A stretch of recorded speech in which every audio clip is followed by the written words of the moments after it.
E pandehur nga SPAK, Balluku Vion shfaqe në publik del në krah të kryeministrit Rama. Zëvendës kryeministria dhe ministrja e infrastrukturës Belinda Balluku e pandehur dhe zyrtarisht me akuza nga SPAK Vion shfaqe në publik. Këtë thënë, ajo shpar të dalë në krah të kryeministrit Edi Rama në prezantimin e projektit OSHE Charge. Kujtojmë që prej 10 ditësh numri 2 i qeverisë është marrë pandehur nga prokuroria e posaçme për shkelje të barazis në tender a lidhur kjo me tunelin e Llogaras. Kjo është dalja e parë e të dyve bashk. Prokuroria e posaçme mori pandehur Belinda Ballukun duke e akuzuar për veprën penale shkelje barazisë pjesëmarrësve në tendera apo ankande publike.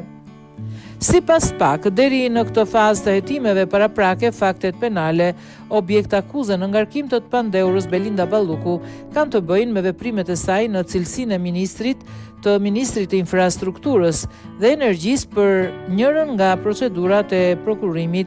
Objekti i këtij hetimi, ndërtimi i tunelit Llogaras në sektorin rrugor Orikum-Himar, pjesë e autostradës Shëtet Vlorë-Sarand, zhvilluar në datën 11/12/2020 dhe pas anullimit të saj, procedura është rihapur në datë 22/6/2021 me fond limit 18 miliardë 967 milion e 810.952.08 lek pa të vëshë. Në kuadër të hetimit të këtij procedimi penal, datë 31/10/2025 si është njohur akuzat pandehurës Belinda Balluku me funksionin e lartë shtetëror, ministër i Ministrisë së Infrastrukturës dhe Energjisë, akuzuar për kryerjen e veprës penale shkelje barazisë së pjesëmarrësve në tendera apo ankande publike në bashkëpunim, citohet në njoftimin e SPAK.